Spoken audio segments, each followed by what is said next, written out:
Guardians, how is it going? Season 17 has arrived and oh boy, Solo 3.0 is an absolute blast, pun intended. Today I have a build that, for you hunter lovers out there, will give you the ability of having infinite throwing knives, an unprecedented double special weapon build which rarely runs out of ammo, anti-champion capability for harder content, and just an overall of what Solo 3.0 can actually do. We will be looking at all the mods, exotics, weapons, you name it, and we'll be taking a pass at the full Solar subclass build, including the aspects and the fragments. Make sure to leave a like for the YouTube algorithm.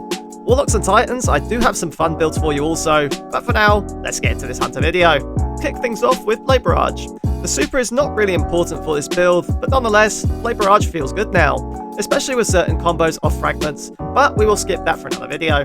Ambler's Dodge will give you a melee charge when dodging near combatants, in case you miss your throw, and Weighted Knife is going to be your melee ability. This does extra precision damage against combatants, and paired with the exotic gauntlets Aether's Embrace, the damage nearly triples. Not only do knives bounce twice off hard surfaces, landing consecutive precision hits procs its exotic perk, making it do considerably more damage, and can stun unstoppable champions. Very useful for one-shotting more tankier adds. For you mathematicians out there, a strengthened heavy knife on regular adds does around 68,000 damage, as opposed to a regular one doing roughly 22,000, which is a 300% damage increase. Next up, a new ability in the form of an aspect called Gunpowder Gamble. Getting solo weapon kills or ability kills charges up a super trip mine grenade of sorts that can be shot out of midair and causes massive damage. This super grenade works with the Elemental Ordnance mod, allowing the kills from the grenade to generate elemental wells. Unfortunately, there is a cooldown for this ability once it's used, but nonetheless it's a massive commodity.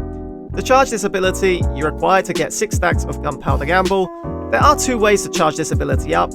One is getting solar elemental weapon kills, which does take longer as it grants 1 stack per kill, but if you have a decent ad clearing solar special, this shouldn't be a problem.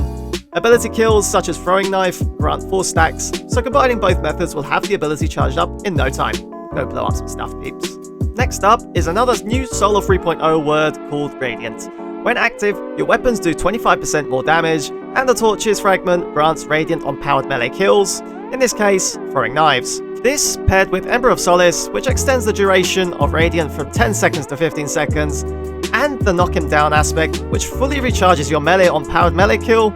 Throw in the Arc Hands-On mod for increased super gains on melee kill, a couple of melee Wellmaker mods, and the Bountiful Well mod, who have effectively thrown together an infinite melee build that grants weapons with a 25% damage buff for 15 seconds, and both your grenades and melee grant elemental wells. Effectively, you will always have abilities available.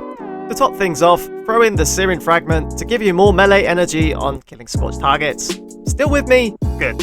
We are going to take a look at the champion killing form of this build now. Anti-champion mods are going to be Anti-Barrier Sidearm, yes, wait for it, and Overload Trace Rifles. I've paired this with the artifact mod called Revitalizing Blast, which causes champions to blow up when stunned.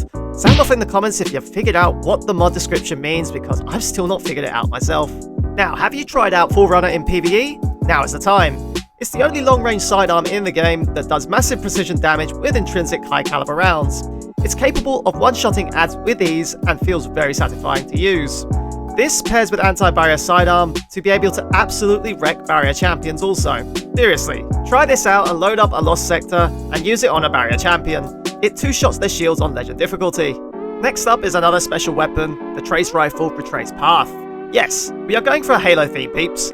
This role in particular synergizes with the melee build. Not only does it come with subsistence, it also rolls Golden Tricorn. Golden Tricorn procs on weapon kill, and whilst it's procced, use an ability to get an enhanced damage buff of this weapon for 10 seconds.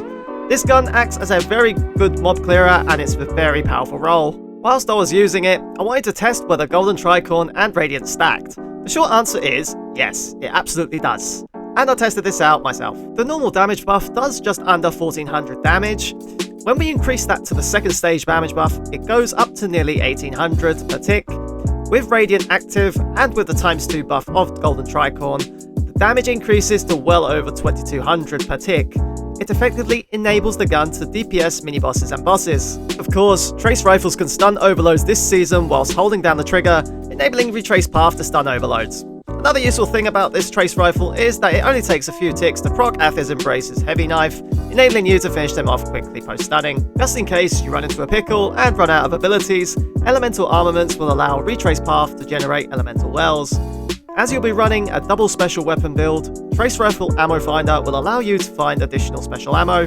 Paired with sidearm and Trace Rifle Scavengers, you will always find special ammo bricks, meaning you won't have to worry about running out of ammo. To finish the build off, throw on Well of Life, which when you pick up an elemental well, your health will slowly increase, allowing you to get out of sticky situations. As you'll be running the Gunpowder Super Grenade, you could also run the Healing Grenade, but it's up to you. For the heavy slot, anything will do, but that's up to you, Guardian. Well, this is just a taste of what Solo 3.0 can do, where Hunters benefit mostly from Radiant, whilst Warlocks are Scorchers and Titans just ignite everything. That's a wrap for this video, peeps. This is just a taster build. There are more potent builds that can be crafted, especially with the final column of the artifact, so don't let people tell you Solo 3.0 is underwhelming. Sound off in the comments what you thought of this video, and coming soon will be the Warlock Pyromancer build and a Titan Ignition build that has literally blown my mind. Don't forget to leave a like and subscribe if you haven't already, and I'll catch you in the next one. This was Plasma Alchemist, your viewership is much appreciated. Until next time.